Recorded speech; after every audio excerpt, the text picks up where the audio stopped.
Geçen videoda Colin McRae'nin Subaru Impreza 555 ile nasıl WRC tarihine kazındığını konuştuk. 1995 Dünya Rally Şampiyonluğu, If in doubt, flat out felsefesi, kazalar, riskler, o uçan Subaru hepsini konuştuk. Ama o videonun sonunda bir yerde durduk. McRae'nin Subaru'dan ayrıldığı o kritik yerde. İşte bugün rally tarihinin en büyük dönüm noktalarından birine giriyoruz. Colin McRae'nin Subaru'dan Ford Focus'a geçişi. Şimdi WRC'deki en büyük transferlerden birini, Focus'un nasıl McRae'nin sürüş stiline göre geliştirildiğini, 99 Safari Rally zaferini, 2001'de saniyelerle kaçan şampiyonluğu ve Colin McRae'nin Dakar Rally'si, Le Mans 24 saat ve X Games gibi farklı arenalarda nasıl bir global motorspor efsanesine dönüştüğünü konuşacağız. Yani bu bölüm sadece WRC tarihi değil, motorspor tarihinin en geniş kapsamlı McRae dönemini kapsayacak. Subaru Impreza, Ford Focus, Dakar, Le Mans, X Games hepsi. Eğer rally sporunu, WRC, Subaru kültürünü, Ford'un altın yıllarını ya da Colin McRae'nin flat out ruhunu seviyorsan kahveni koy, arkana yaslan ve biraz rahat et. Hızın peşinde kaybolanlar serisinin Colin McRae bölümünün ikinci kısmına hoş geldin. Yine tam gaz. Hadi başlayalım.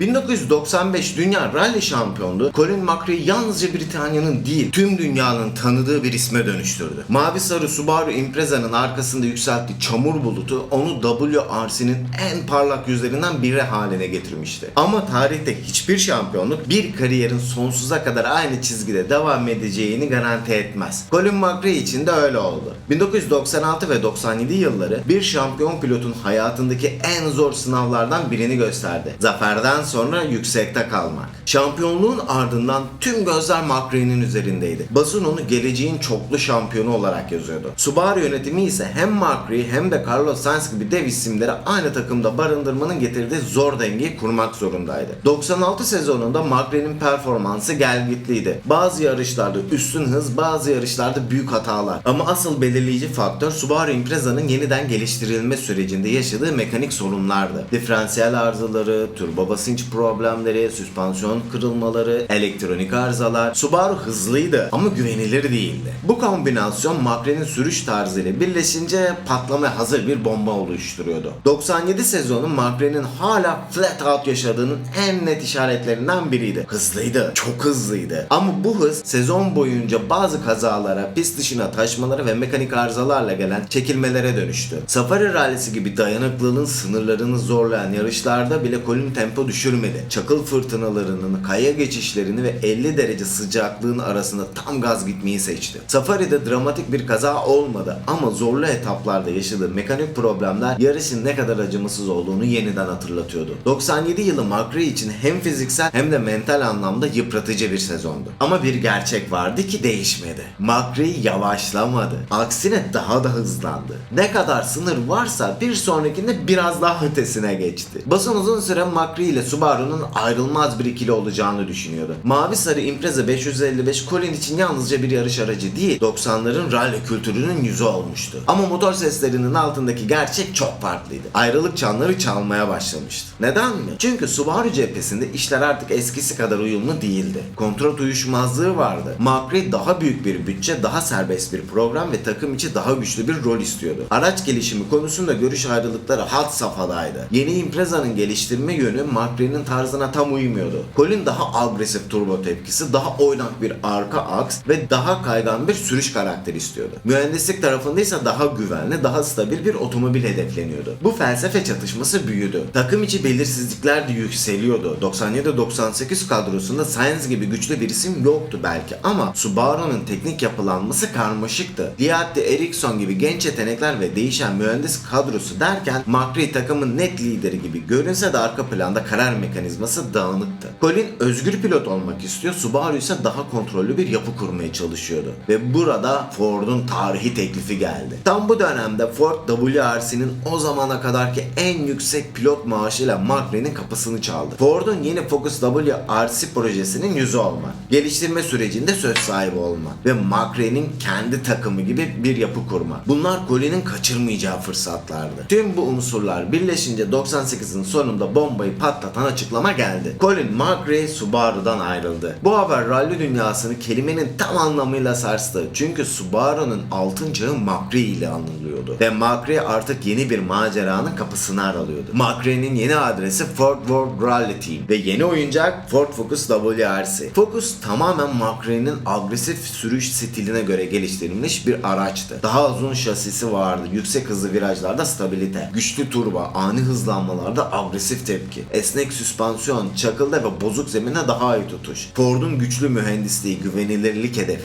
Focus o dönemin rally kitaplarında McRae için doğmuş bir otomobil olarak tanımlanmıştı. McRae Ford Focus ile çıktığı ilk sezonda en zorlu etaplardan birini kazandı. Safari rallisi. Bu yarış asfaltın veya çakılın değil, doğanın pilotu elediği bir sınavdı. Sıcakta kaynayan radyatörler, taşlara gömülen şasiler, hayvan geçişleri, toplamda 1000 kilometreyi aşan etaplar ve o koşullarda hem hızını hem zekasını yönetebilen pilot çoğu zaman yarışın galibi olurdu. 99 Safari zaferi Ford'un McRae'ye yaptığı rekor kontratın boşa gitmediğinin kanıtıydı. Ama aynı sezonun diğer tarafı bambaşkaydı. 99 sezonu büyük zaferler ile büyük darbelerin iç içe geçtiği bir yıl oldu. Portekiz rallisi zafer, Ford için moral patlaması ama Monte Carlo kaza, Finlandiya kaza, Avustralya kaza, Korsika ve Akropolis mekanik arızalar, Çin motor diferansiyel sorunları. McRae her yarışta ya gökyüzüne çıkıyor ya zemine çarpıyordu. Bu yüzden Ford garajında McRae için tek bir cümle dolaşırdı. Onunla ya kazanırsın ya da parçaları toplarsın. Bu tarz Ford'u hem delirtiyor ama hem de mest ediyordu. Çünkü o koltuğa oturan her pilot hızlı olabilirdi ama McRae gibi risk alan kimse yoktu. 2001 sezonu McRae Ford ortaklığının altın yılı oldu. Sezonun ortasında McRae liderdi. Monte Carlo'da puan alamadı ama sonrasında yüksek puanlar topladı. Arka arkaya yarış zaferleri aldı. Puan durumu onu şampiyonluğun favorisi yapmıştı. Rock Rally'si feci bir finaldi ama. Şampiyonluk mücadelesi son yarışa kaldı. Colin sadece temiz bir yarış çıkarsa ikinci şampiyonluğu alacaktı. Ama Britanya etaplarının kaderi bazen acımasızdır. Daha yarışın başında hızlı bir viraj çıkışında fokus kontrolden çıktı. Kenardaki taşlara çarptı, araba havada döndü, arka arkaya taklalar attı. Ve McRae yarış dışı kaldı. Şampiyonluğu kaybetti. Bu an pek çok kişi için McRae'nin kariyerindeki en dramatik anlardan biri olarak kaldı. Sanki 1995'teki zaferin antiteziydi. McRae'nin yüzündeki ifadeyi tüm spor dünyası hatırlar. Bir anlık şok, sonra kısa bir gülüş, ardından omuz silkip şöyle demesi. Bu da yarışın bir parçası. İşte Colin buydu. 2002 sezonu da gelgitliydi. McRae bazı yarışlarda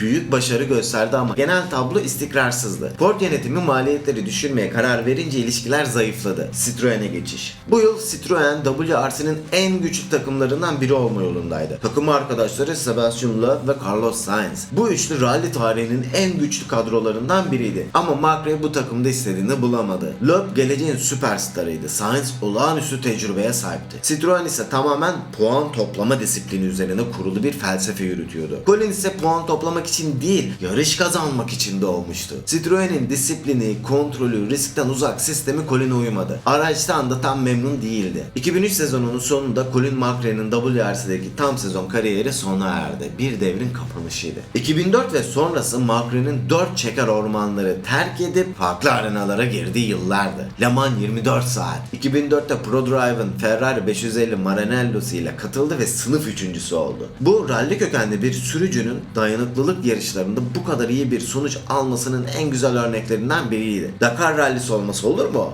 2004'te Nissan için Dakar'a katıldı. 2 etap kazandı. Sonra 2005'te tekrar katıldı. İlk 3 etaptan ikisini kazandı ama 6. etapta büyük bir kaza yaparak yarış dışı kaldı. X Games 2006. Belki de McRae kariyerinin en viral anlarından biri. Son rampada Subaru'sunu takla attırıp aracı düzelterek devam etmesi. Sadece 0.6 saniye farklı ikinci oldu. Bu olay sosyal medyanın erken döneminde bile dünya çapında patlamıştı. Bugün hala rally tarihinin en ikonik anlarından biridir. McRae'nin popülaritesi sadece pistte günümüzdeki performansından gelmiyordu. Colin McRae rally oyun serisini bilir misiniz? Tabii ki de bilirsiniz. Codemasters tarafından geliştirilen bu seri milyonlarca kişiyi rally sporuyla tanıştırdı. McRae'nin flat out ruhu oyunlara yansıdı. Oyunlar daha sonra 4 serisine evrilse de McRae'nin adı uzun yıllar serinin merkezinde kaldı. Bu oyun serisi McRae'yi şu 3 kategoride ölümsüzleştirdi. Pistte bir şampiyon, ekranda bir ikon, gençlerin ilk tanıdığı rally yüzü. Bugün hala rally denince akla gelen ilk isimlerden biri olması tesadüf değil. Subaru'dan Ford'a, Citroen'den Dakar'a. McRae bu süreçte yalnızca kariyer değiştirmedi. Bir karakterden bir fenomene dönüştü. Riskleriyle, kazalarıyla, zaferleriyle, kaybedişleriyle, cesaretiyle, tutkusuyla, fakat hepsinden önemlisi ruhuyla. Bu bize şunu gösteriyor. Colin McRae bir manşet ya da istatistik değil, bir kültürdür. Hadi biraz bunların detayına girelim şimdi. 2003 sezonunun sonunda Colin McRae'nin tam zamanında WRC kariyeri sona erdiğinde motorspor dünyası tek bir soruyla yüzleşti. McRae şimdi ne yapacak? Onun gibi bir karakter direksiyonu bırakıp bir köşeye çekilemezdi. Flat out yaşayan biri öyle kolay duramazdı. Şampiyonluk kazanmış, yüzlerce etap geçmiş, mekanik limitleri zorlamış, adını bir marka haline getirmişti. Ama içinde hala bitmeyen bir açlık vardı. Hız, rekabet, adrenalin, uçurumun kıyısındaki o ince çizgi. Ve bu açlık onu WRC dışındaki bambaşka dünyalara götürdü. Le Mans 24 saat motor sporlarının Everest'idir. 24 saat süren yarış, sürekli değişen pist sıcaklığı, lastik stratejileri, trafik, gece görüşü, mekanik dayanıklılık, 3 pilotun aynı otomobili dönüşümlü kullanması. Bu dünyaya rally pilotları pek uğramaz. Çünkü rally içgüdü ve patlama sporudur. Le Mans ise sabır ve ritim ister. Ama Colin McRae için bu farklar bir engel değildi. Tam tersine bir meydan okumaydı. 2004'te ProDrive'ın Ferrari 550 Maranello programına katıldı. GTS sınıfında yarıştı. Takım arkadaşları Darren Turner ve Rickard Rydell'di. Araç 5,5 litre ve V12 motoruna sahip bir canavardı. Koltuğa oturduğunda insanlar şunu merak ediyordu. McRae bu disiplinde ne yapabilir? Sonuç sınıf üçüncülüğü. Podyum. Genel klasmanda da etkileyici bir sonuç. WRC kökenli bir pilotun Le Mans gibi bir arenada podyuma çıkması çok nadirdir. Bu sonuç McRae'nin sadece hızlı değil, çok yönlü bir yarışçı olduğunu da kanıtladı. Onun için Le Mans bir yarıştan çok bir sınavdı. Hızlı gidebiliyor muyum değil, sürekli hızlı gidebiliyor muyum sorusunun cevabıydı. Ve evet, gidebiliyordu. Le Mans'dan sonra McRae fethedebileceği başka hedef bulmak için etrafa bakmaya başladı ve hedefini gözüne kestirdi. Dakar Rally'si. Dakar Rally sporunun en ekstrem versiyonudur. 10.000 kilometreden uzun bir yarış, çöl geçişleri, navigasyon hataları, mekanik dayanıklılık, yorgunluk, susuzluk, beklenmedik kum fırtınaları, her an bitebilecek bir araç. Pilotların çoğu Dakar'da kaybolur. Colin kaybolmadı. Nissan ile 2 sezon Dakar'a katıldı. Etap zaferleri kazandı. Genel klasmanda liderliğe yükseldiği günler oldu. Bir WRC yıldızının Dakar'da etap kazanması bile olağanüstü bir başarıdır. Ama Dakar'ın doğası gereği süspansiyon kırıldı, motor sorunları çıktı, navigasyon hataları yaşandı. McRae çok hızlıydı ama araç dayanamadı. Dakar böyle bir yerde. Pilotun değil, makinenin sınavı. Daha sonra bir gazeteci ona şunu sordu. Dakar'da korktuğun an oldu mu? Colin cevapladı.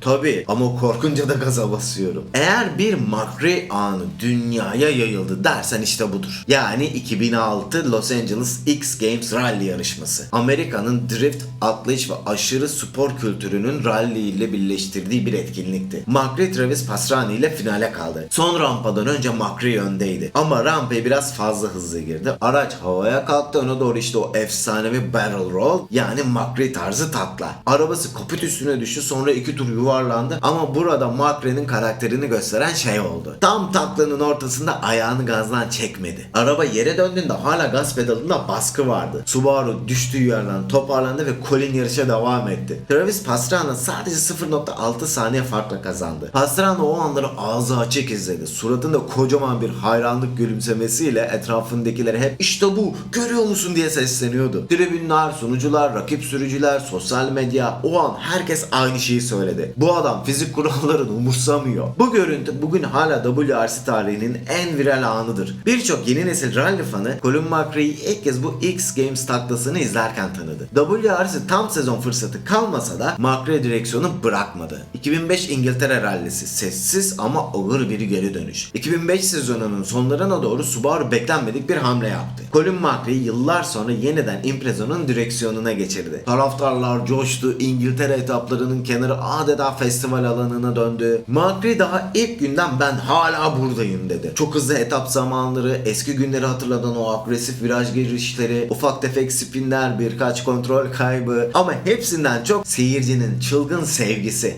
Evet, McRae bir yarışlık da olsa geri dönmüştü. Ama bu hikaye bir masal gibi bitmedi. Elektrik arızası nedeniyle Impreza sessiz kaldı. McRae yarışı tamamlayamadı. Yine de o hafta sonu WRC tarihinin en duygusal geri dönüşlerinden biri olarak hatırlandı. Profesyonel yarış kariyeri yavaş yavaş kapanırken Colin farklı bir alanda parlamaya başladı. Test sürüşleri. ProDrive için, Ford için, Dakar prototipleri için. McRae bir pilot değil, adeta bir makine fısıldayıcısıydı. Arabanın neresinde ne olduğunu duyardı. Bir titreşimde şanzımanı, bir kokuda turboyu, bir fren pedalında arka diferansiyeli analiz ederdi. Mühendis onunla çalışmayı seviyordu. Çünkü Colin'in geri bildirimi rakipsizdi. İyi bir araç mühendislerle yapılır ama efsane bir araç pilotla birlikte yapılır. 2004'te ProDrive'ın Ferrari 550 Maranello programında teknik ekiple birlikte çalışırken bunu bir kez daha kanıtladı. Ford'un geliştirme testlerinde de Dakar prototiplerinin çöl testlerinde de McRae'nin içgüdüsü mühendislik çizimlerinden önce geliyordu. WRC dışındaki yıllar McRae'nin markalaştığı yıllardı. Posterler, tişörtler, video oyunları, belgeseller, evde direksiyon setiyle oynayan çocuklar hepsi McRae'yi tanıyordu. McRae logosu, McRae tasarımı giysiler, kasklar, özel dizaynlar. McRae artık bir pilot değil, bir marka olmuştu. Colin McRae Rally oyun serisi mesela.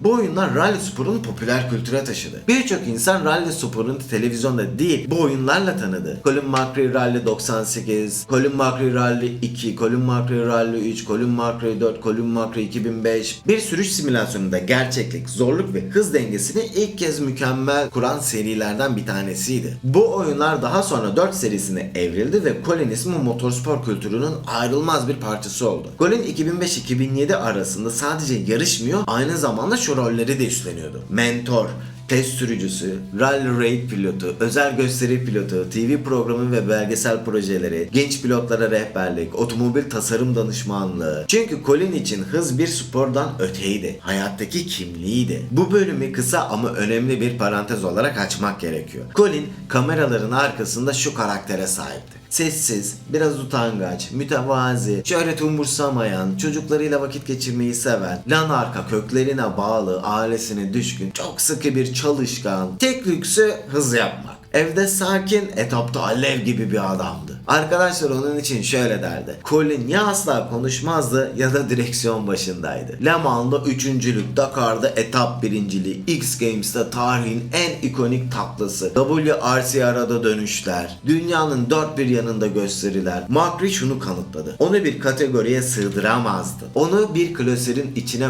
koyamazdın. Colin McRae sadece bir WRC şampiyonu değildi. Bir motorspor ruhuydu. Nereye koyarsan koy, orada flat out olmanın ne demek olduğunu gösteriyordu.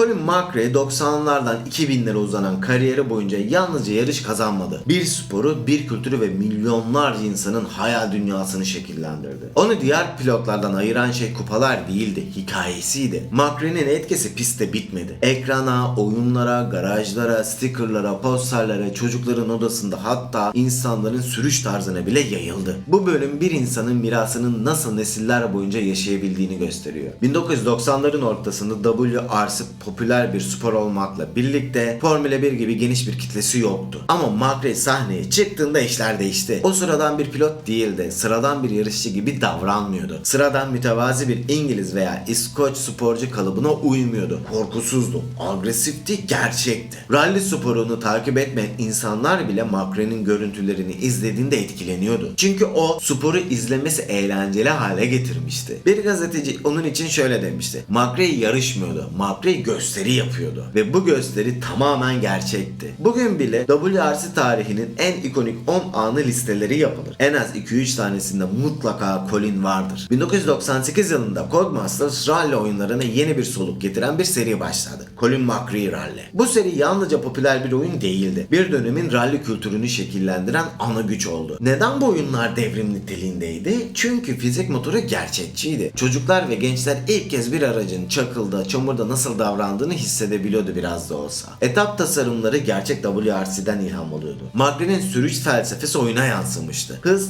dinamizm, kontrol kaybı ile kontrol arasındaki ince çizgi. Yeni neslin rally ile tanışmasını sağladı. 10 yaşındaki bir çocuk McRae'nin adını duyuyor, sonra YouTube'da gerçek yarışlarını izliyordu. Bu oyunlar daha sonra Colin McRae Rally 2, 3, 4, 2005 ve nihayetinde 4 serisi doğdu. Bugün bile rally oyunları kategorisi Codemasters'ın DNA'sı olarak anılır. Tüm bunların kökünde tek bir isim vardı: Colin McRae. Binlerce insan için McRae bir pilot değil, joystick ile hayatlarına giren ilk rally öğretmeniydi. McRae'nin etkisi sadece ekranlarda değildi. Araba kültüründe, motorspor çevrelerinde ve genç pilotlar arasında ikonik bir figür haline geldi. Posterler, 90'lar ve 2000'lerde odasında Impreza 555 posteri olmayan çocuk neredeyse yoktu. Model arabalar Subaru Impreza 22B ve McRae'nin 95 otomobili en çok koleksiyon yapılan modellerdendir. Flat out stickerları, Flying Scotsman logoları, 555 Colin yazıları bugün bile otomobil kültürünün parçasıdır. McRae kaskları ve replikaları, Festival of Speed özel gösterileri, Goodwood Hill Climb'da Colin'in yaptığı agresif çıkışlar festival tarihinin en unutulmaz anları arasında yer alır. Bugün WRC'de yarışan pek çok genç pilot rally'e Colin McRae oyunlarıyla veya videolarıyla başladığını söylüyor. Genç pilotların sözlerinde şu iki örnek çok sık geçer. Onu izleyerek büyüdüm. McRae yüzünden rally'e başladım. WRC'nin modern efsanesi Sebastian Loeb McRae ile takım arkadaşı olduğunda şöyle demişti: Colin rally sporunun rock yıldızıydı. M-Sport kurucusu Malcolm Wilson ise yıllar sonra şöyle açıklamıştır: McRae gibi bir pilot bir daha gelmedi. Çünkü kimse o kadar risk almaya cesaret edemiyor. Bu cümleler onun spor üzerindeki etkisini özetler. Dünyada motorspor fanları arasında en çok bilinen sürüş sözü hangisidir? Bence Senna'nın "If we no longer go for a gap" sözü hariç tutup Schumacher'in bir sözü değil, Vettel'in, Alonso'nun, Hamilton'un değil. Dünyanın en ünlü motorspor sözü Colin McRae'ye aittir. If in doubt, flat out. Şüphen varsa dibine kadar. Bu söz birkaç cümlenin sığdıramadığı bir felsefeyi taşır. Limitleri zorla, korkma, geri çekilme, denemekten vazgeçme.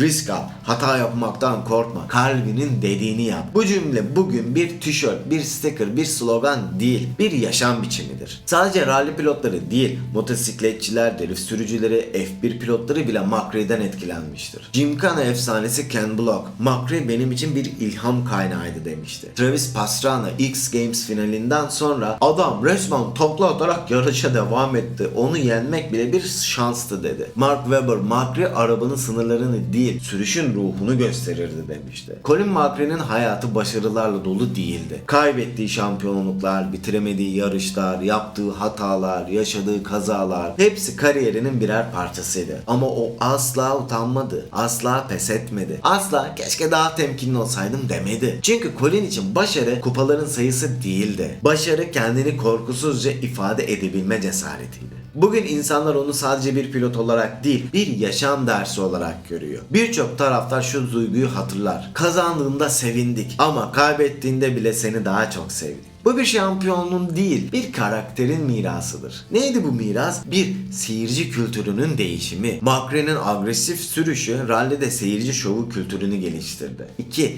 Medya etkisi. McRae medya tarafından en çok izlenen rally figürüydü. 3. Araç kültürü. Subaru Impreza 555 bugün hala en ikonik rally otomobili kabul edilir. Büyük ölçüde McRae nedeniyle. 4. Markaya kattığı değer. Subaru satışlarının 1990'ların sonunda yükselmesinde en büyük faktörlerden biri McRae etkisiydi. 5. Yeni nesil oyun kültürü. 4 serisiyle modern rally oyunlarının temeli atıldı. 6. To finish first you have to finish klişesini yıktı. Çünkü McRae için önemli olan bitirmek değil, denemekti. Bu noktada McRae'nin hikayesinin ekonomik, kültürel, teknik etkilerini anlattık. Ama bir şey eksik kaldı: onun insan kalbinde bıraktığı iz. Colin McRae bir sürücüydü, evet, ama daha önemlisi bir çocuğun hayal kurmasına sebep olan adamdı. Bir gencin hayatına heyecan katan figürdü. Babasıyla rally izleyen milyonlarca insanın ortak bağlarından biriydi. Hız kadar samimiyeti de temsil eden bir karakterdi. Onu diğerlerinden ayıran şey hatasız olması değildi. Hatta belki de hataları onu daha çok insan yaptı. McRae kazandığında sevildiyse kaybettiğinde daha da çok sevildi. Bunun adı teknik başarı değil, efsanedir. Ve Efsaneler sadece hayatta oldukları için değil, hikayeleri yaşadığı için ölümsüzdür.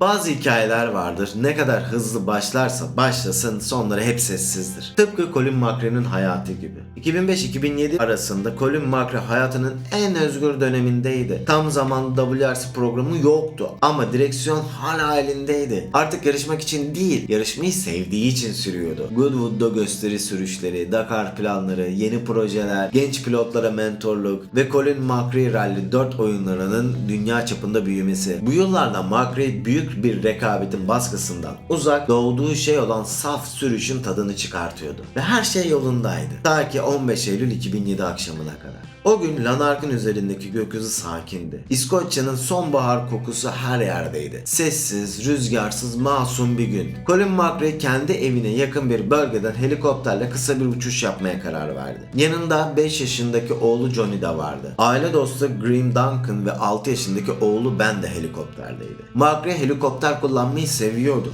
Onun için bu tıpkı otomobil gibi bir özgürlük alanıydı. Gökyüzü de bir yoldu. Sadece biraz daha yüksekti. Ama o gün o uçuş hiçbir zaman evine dönemedi. Akşamüstü saatlerinde Colin'in helikopteri Lanark yakınlarındaki bir ormanlık alana düştü. Kazayı gören olmadı. 4 yolcu da hayatını kaybetti. Kazanın ardından yapılan resmi inceleme helikopterin alçak irtifada ve yüksek hızda uçtuğunu, pilotaj hatası ve riskli manevranın kazaya sebep olduğunu bildirdi. Bu bulgular acıydı. Çünkü McRae'nin tüm hayatı boyunca en büyük düşmanı hep aynıydı. Kontrolün sınırındaki ince çizgi ve bu kez o çizgi geri dönüşsüz bir noktaya doğru kaymıştı.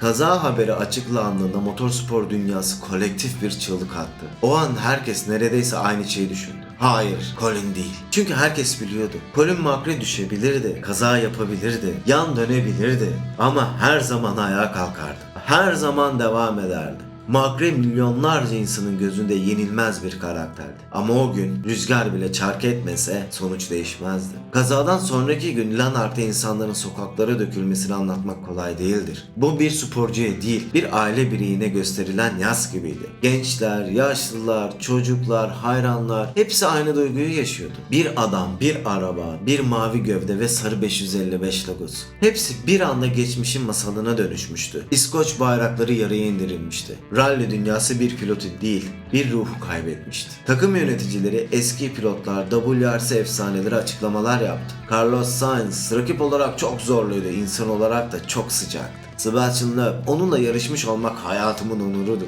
Peter Solberg, çocukluğumun kahramanıydı. Travis Pastrana, o hala dünyanın en hızlı adamı. McRae sadece bir pilot değildi. Rakiplerinin bile saygı duyduğu bir fenomendi. Bir insan nasıl ölümsüz olur biliyor musun? Aslında ölür. Ama bıraktığı izler ölmez. Colin McRae'nin izleri bugün hala yaşıyor. Oyunlarda Colin McRae Rally serisi ve onun devamı olan 4 hala global bir marka. Oyunların jeneriğinde bile onun ruhu var. 2 araba kültürü, 22 ve Impreza 555 hala dünyanın en çok talep edilen rally araçları. 3 flat out felsefesi. Bugün pistte risk alan her genç pilot bir şekilde McRae'nin yolundan gidiyor. 4 rally videoları. YouTube'da milyonlarca izlenen McRae highlights videoları onu izlemeyen nesillere bile tanıttı. 5 Goodwood Festival of Speed. Her yıl McRae anısına özel tribünler, etkinlikler düzenleniyor. 6 Colin McRae Forest Stages. İskoçya'da her yıl düzenlenen özel rally organizasyonu. 7 müzeler, anıtlar. Lanark'ta McRae'nin otomobilleri, kaskları, tulumları ve kupalarını ev sahipliği yapan özel sergiler hala ziyaretçi çekiyor. Kazadan sonra motorspor dünyasında dolaşan en hüzünlü cümlelerden biri şuydu: Johnny babasının gölgesinde değil,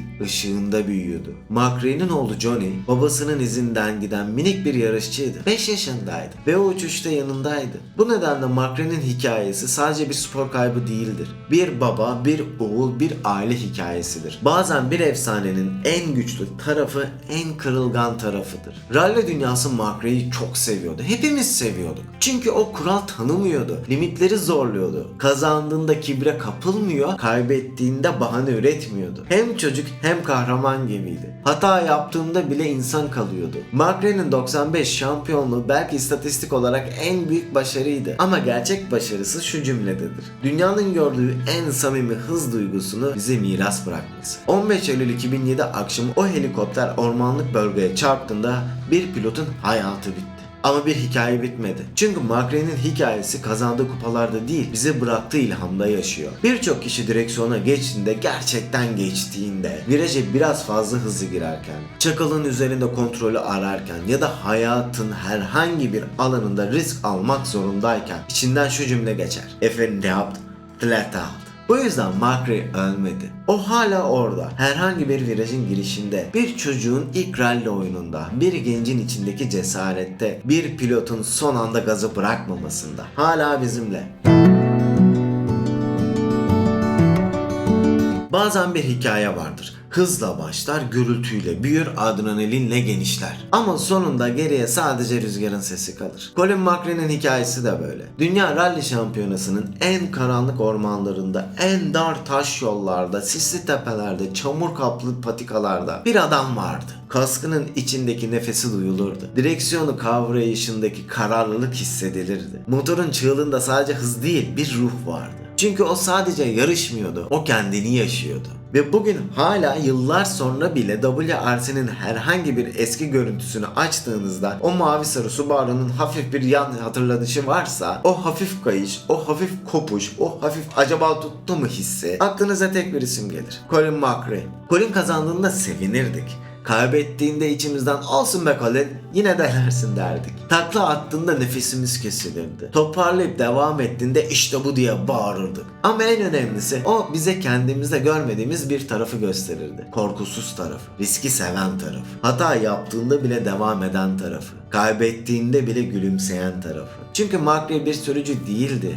bir karakterdi. Bugün herhangi bir yarış pistini gezseniz, bir genç pilot görseniz, aracına binmeden önce ellerini direksiyona koyup derin bir nefes alırken görseniz, onun gözlerinde bile McRae'nin gölgesi vardır. Çünkü o genç belki çocukken bir Colin McRae oyunuyla, rally ile tanışmıştır. YouTube'da McRae'nin X Games taklasını izlemiştir. 555 Impreza posterinin altında büyümüştür. "Efendi out, flat out" cümlesini bir duvar yazısı gibi benimsemiştir. McRae'nin hayatta bıraktığı şey bir otomobil izi değil, bir yaşam iziydi. Her pilot bir gün son virajına gelir. Her yol bir yerde biter. Her motor bir gün susar. Ama bazı motorların sesi durduktan sonra bile hayat boyu yankılanır. Bir babanın oğluna anlatacağı bir hikayede, bir gencin yarışa çıkmadan önceki kalbinde, bir çocuğun elinde tuttuğu bir joystickte, bir adamın kendi korkularıyla yüzleştiği bir gecede, bir yerde bir anda hafif bir rüzgar eser. Çamur kokusu gelir burnuna. Ve insan kendi kendine şöyle der: "Keşke Colin bunu görseydi." Belki de görüyordur. Belki de hikayesi bitmedi. Belki de o hala bir yerlerde tam gaz gidiyordur. Bizim göremediğimiz bir etapta, bizim duyamadığımız bir motor sesinde, bizim adım atamadığımız bir virajın girişinde. Belki de sonsuzluk sadece gaza daha uzun süre basabilenler içindir. Bu Colin McRae'nin hikayesi değil.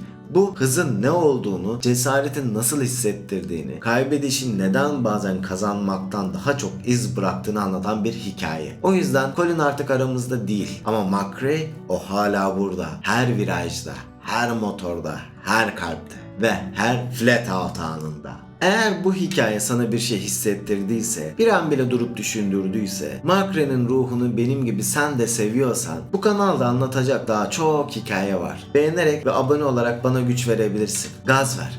Ama neden bastığını unutma. Kendine iyi bak. Sonra görüşürüz.